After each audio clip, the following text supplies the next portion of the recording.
Je vais ouvrir les feux. Avec Rachid Armi, pourquoi la mélodie? Qu'est-ce qui vous a intéressé d'entreprendre un tel projet? Ça m'intéressait de faire un film très humaniste en fait.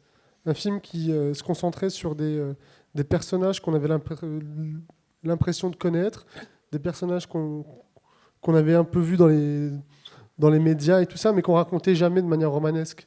Et là, j'avais trouvé un espace pour les raconter. Et c'est pour ça que j'ai commencé le film, parce que j'ai suivi des enfants pendant 2 ans, parce que je les ai vus, parce qu'ils m'ont ému, et ils m'ont vraiment donné envie de les mettre en scène. Et vous, Kadmerad, qu'est-ce qui fait que vous avez appris le violon? Là, vous mettez le point sur un sujet sensible parce que ça a été quelque chose de difficile. Évidemment, le violon, comme chacun sait, c'est un instrument. Il vaut mieux commencer à l'âge de 4 ans pour éventuellement arriver à sortir une note à 18. Parce que c'est un instrument qui est très difficile et puis qui se manipule pas n'importe comment. Il a fallu travailler. J'ai eu la chance d'être coaché par un violoniste qui s'appelle David Nolin, voilà, qui a aussi préparé les enfants. Donc, mais c'est pas la partie la plus compliquée, le violon, en vérité. Moi, ce qui me paraissait le plus difficile, c'était d'être crédible aussi dans les moments où il prend son violon, où il parle aux enfants de musique, où il les dirige. Parce que finalement, le violon, après, c'est un apprentissage comme un peu de manière accélérée.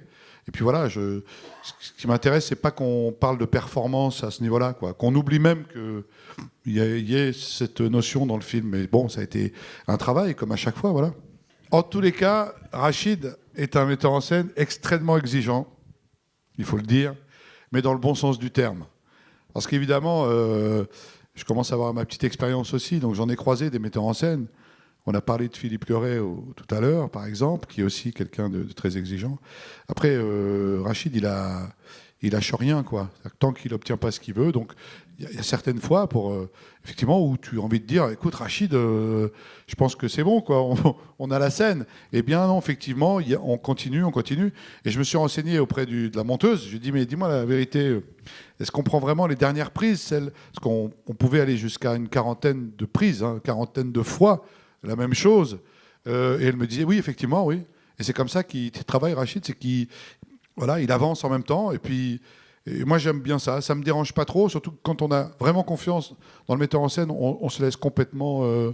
on s'abandonne. Et puis surtout, moi, quand je vois le résultat, je suis très heureux. Pour moi, le cinéma, c'est un effort.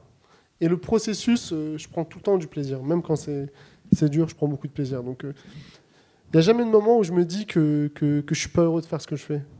Chaque matin, quand je me lève et je vais faire mon film, je suis très euphorique, en fait. Moi, je me souviens que, entre parenthèses, longtemps avant de tourner, Rachid m'a montré les essais du petit Arnold, celui qui joue Arnold, René Lee. Et il m'a montré ce gamin comme ça, tu te souviens? Ouais, je me rappelle. Oh putain, j'ai eu un choc, quoi. Incroyable, c'est un acteur. Non, j'ai trouvé cet enfant-là. Et c'était le début, je pense, du film, quoi. J'ai dit oui, d'accord. Là, je comprends que effectivement, ça peut aller loin, quoi. On peut aller loin avec ce genre de môme. Voilà, mais il faut les trouver. Ça, c'est aussi le talent du metteur en scène, c'est d'aller, bonsoir mesdames, de le trouver. À plus tard, on se retrouve à la pizzeria là-bas. On était assez, c'était pas très intéressant, c'est ça? Oui, j'ai une question. Je trouve que Kadmerad est un formidable acteur, et je voudrais savoir si... Merde. On vous écoute. Oh, ça va. Non, parce que personne ne le dit, donc il faut bien que je le dise quand même. Attendez, j'ai traversé combien de départements pour venir jusqu'ici? Passablement. Alors si je peux pas avoir un petit compliment? Oui. Je Oui. vais vous répondre. Oui. Non. T'as vu? Oh là là, terrible. Oh, je rigole. Non, mais ça fait longtemps qu'on m'a pas dit que j'étais bien, donc c'est pour ça. Ouais, mais ils le disent qu'à la fin ici. Oui, j'ai l'impression. Ouais, mais c'est ça. Elle a avalé un micro, dis donc. Ah bah... Elle l'a dans la gorge, hein, c'est impressionnant. Vous avez avalé un micro, madame. Madame, vous faisiez de l'opéra? C'est incroyable. Là, Mais vous avez mangé quand? Parce qu'on l'a pas vu, celui-là, nous. Celui-là, ouais. Vous savez combien ça coûte un micro, madame? Non, mais c'est un festival quand même. Christian, il a On du n'est mal pas à au boucler les festival de trucs. Cannes, Hein. madame. Il a du mal, Christian, en plus. Là, hein. Christian, il m'a dit on a du mal à payer les micros et Madame Laval. Mais c'est une façon, vous savez, pour parler sérieusement, pardonnez-moi, j'ai toujours envie de rigoler, moi c'est con, mais c'est comme ça. C'était une façon d'être à nu, en fait. Et que le personnage soit le plus fragile possible, qu'il n'y ait plus rien entre la caméra et le personnage, en vérité. Il n'y a plus moyen de se cacher. Une barbe, ça reste encore, je dis, c'est presque un comment dirais-je, une protection. Quoi, tu peux dire la vérité, s'il te plaît? La vérité, c'est qu'il était très content de sortir dehors sans sa barbe. Non, et ce qui a été plutôt agréable pour moi, c'est que personne ne me reconnaissait dans la rue. Voilà.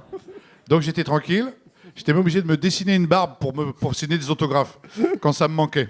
Au crayon, comme ça, je faisais une barbe. Non, mais ça donne au personnage, et c'est une discussion qu'on avait avec Rachid avant.